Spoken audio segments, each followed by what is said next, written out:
తాకట్టులో ఉన్న బంగారాన్ని విడిపించి ఆ రోజున్న మార్కెట్ ధర కట్టి మిగిలిన డబ్బును మీకు అందిస్తుంది కొమ్మూరి గోల్డ్. నమస్కారం గురూజీ.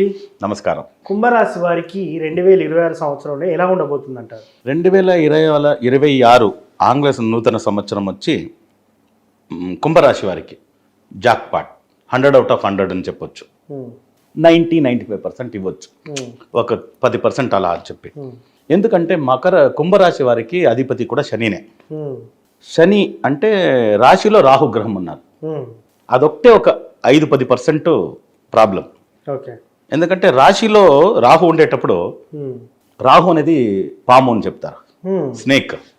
ఇప్పుడు మనతో స్నేక్ ఉంది అంటే, మన చుట్టుపక్కల ఒక స్నేక్ ఉంది అంటే ఆటోమేటిక్గా ఒక దిగులు ఉంటుంది, ఒక భయం అంటారు కదా.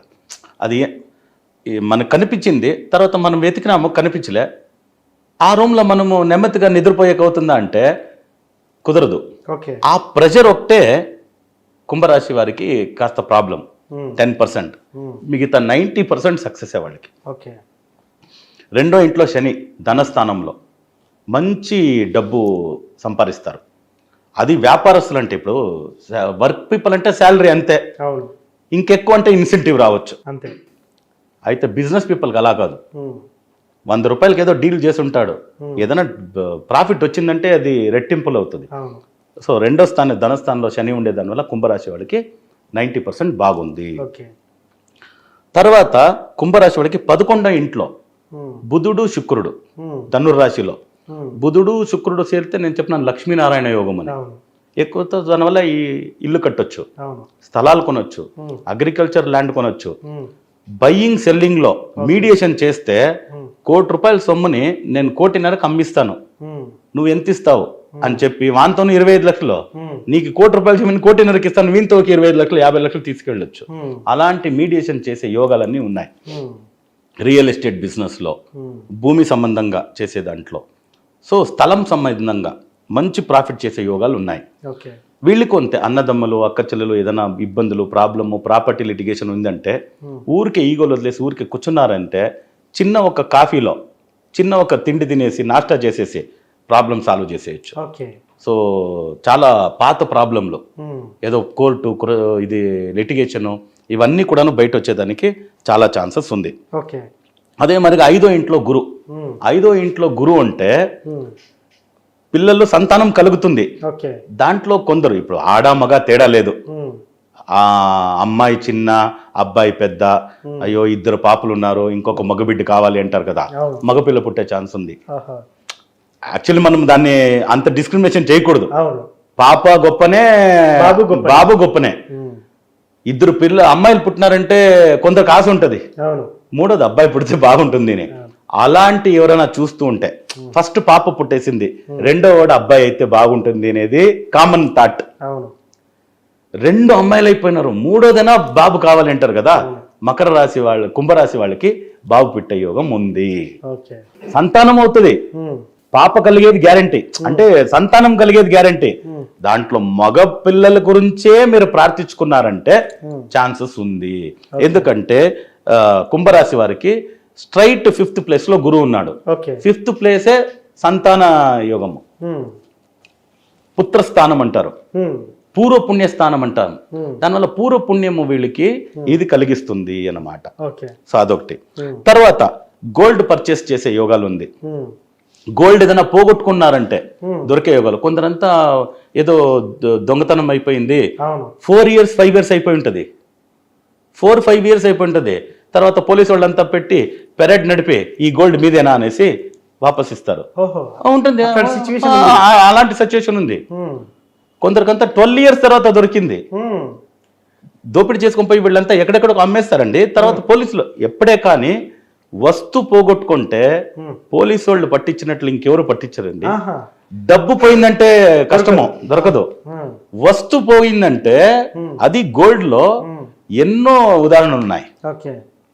సో వీళ్ళకి అది ఏదైనా పోగొట్టుకున్నారంటే వస్తుంది.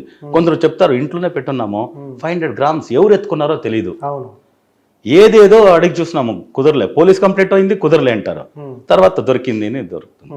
అలాంటి గోల్డ్ దొరికే యోగాలు ఉంది. గోల్డ్ కొనే యోగాలు కూడాను వీళ్ళకి కుంభరాశి వారికి ఉంది. ఓవర్సీస్ అబ్రాడ్కి వెళ్ళే యోగాలు ఉంది, అబ్రాడ్లో వర్క్ చేసే యోగాలు ఉంది, వర్క్ పర్మిట్ ఎక్స్టెన్షన్ కాలేదు అని భయంగా ఉంటారు, అప్లై చేస్తే వర్క్ పర్మిషన్ ఎక్స్టెన్షన్ అవుతుంది, ఎక్స్పోర్ట్ ఇంపోర్ట్ వర్క్లో ప్రాఫిట్ చేస్తారు, షేర్ మార్కెట్ స్టాక్ మార్కెట్లో ప్రాఫిట్ చేస్తారు. సో ఆల్మోస్ట్ 90% చాలా మంచిగానే ఉంది. 7th ప్లేస్లో కేతు ఉండేదాని వల్ల ఎస్పెషలీ వైఫ్ అండ్ హస్బెండ్ ఇద్దరికి కాస్త ఎవరైనా థర్డ్ పర్సన్ నుంచి ఘర్షణ వచ్చేదానికి ఛాన్స్ ఉంటుంది. దానివల్ల మీరు దాన్ని అలో చేయకూడదు.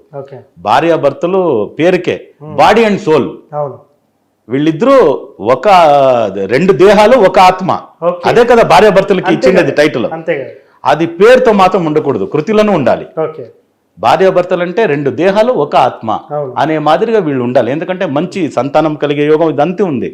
ఎవరో థర్డ్ పర్సన్, మనం ఎప్పుడు గొడవలు వచ్చేదే 3వ వాడి నుంచేండి. మనం బాగే ఉంటాం. దానివల్ల 3వ పర్సన్కి థర్డ్ పర్సన్ జాగమే ఉంచాలి. అది చేసుకున్నారంటే చాలా బాగుంటుంది. వీళ్ళకి హనుమంతుడి ఆరాధననే, హనుమాన్ చాలీసా చదవడం, హనుమంతుడికి ఈ వడమాల అని వేస్తారు, వడతో మాల వేస్తారు. అది చాలా చాలా ఇంపార్టెంట్.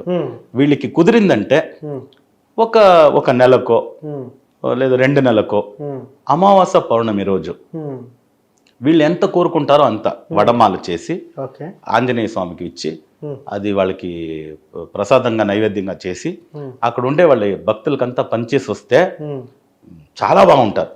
చాలా ఈ భార్యాభర్తల ప్రాబ్లం అని చెప్పినాను కదా, అది పోతుంది.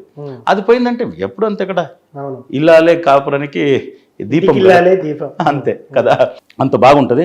వీళ్ళకి కూడా లక్కీ డైరెక్షన్ వచ్చి సౌత్ ఈస్ట్, ఆగ్నేయం.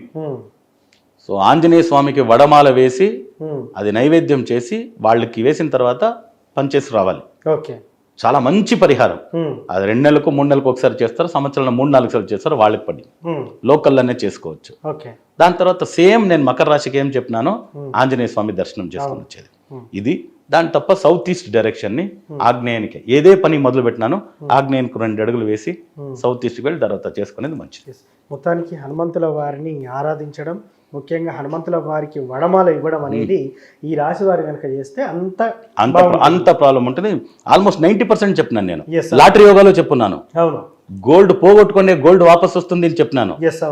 ఇంట్లో గోల్డ్ ఉందంటే దానికి ఎక్కువ గోల్డ్ కొనే యోగంలో ఉంది అన్నాను. షేర్ స్టాక్ మార్కెట్ లో కూడా ప్రాఫిట్ చేస్తారని చెప్పినాను. చాలా బాగుంది. మొత్తానికి కుంభరాశి వారికి 2026 సంవత్సరంలో ఎలా ఉండబోతుందని చాలా చక్కగా చెప్పారు సార్. Thank you. నమస్కారం.